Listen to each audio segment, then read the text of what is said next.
cynicism, it's political opportunism, but the fact that Jews are being used in this struggle, in this very serious struggle between Ukraine and Russia, that they are being used as a vehicle to attack the other is very disconcerting to the Jews.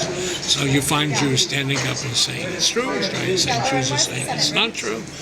It's a very uncomfortable position for them to be in, and they're not a party at all. They're not a party in this conflict at all. They happen to be residents.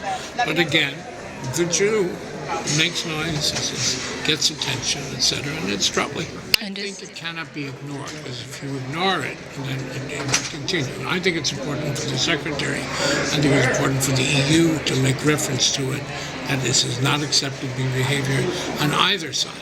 And even if it's a fraud or a fake, the fact that this is a tactic being used to scare Jews, to scapegoat Jews, is something unacceptable in modern day. Anti-Semitism is alive and well, unfortunately. I think it's worse in Europe than it's been since World War II.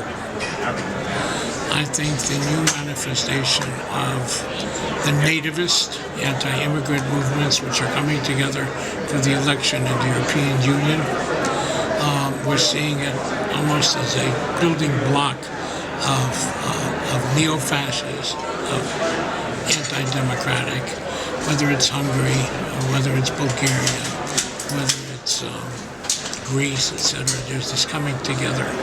And I fear that if they get 20%, they will become a political muscle representing the worst in what we know about Europe, not the best. Anti-Semitism is down, but it's not out.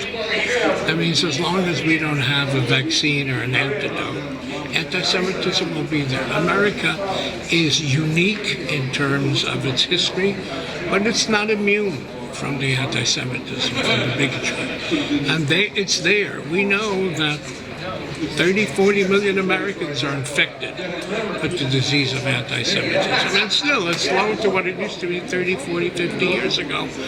But these people who have this disease can be triggered. It may be a news event, it may be a personal crisis, whatever it is that triggered. And that's what we saw happen. But we've known he's a bigot. But there was still a moment that brought him to the point of this violence. So, it's there, which means I don't think we need to be in hysteria. I think we should be able to go to synagogues and to Jewish institutions. But we need to be aware. Today, you cannot enter a newspaper without security. You cannot enter a government institution without security. And unfortunately, Jewish institutions should be aware and should be cautious without stopping what we're doing. Because anti-Semitism has been used for expediency, for religious issues, for political issues, for economic issues. Anti-Semitism is the number one on the hit rate of hate. It's been around for 2,000 years. It has morphed in various societies for different interests and different political needs or social needs, etc. And again, until we find an antidote and a vaccine, it will be there. Education is the only antidote, but it doesn't deal with all of it. And I'm afraid that my grandchildren will need an anti-defamation league, because while it may get better, it will still be there.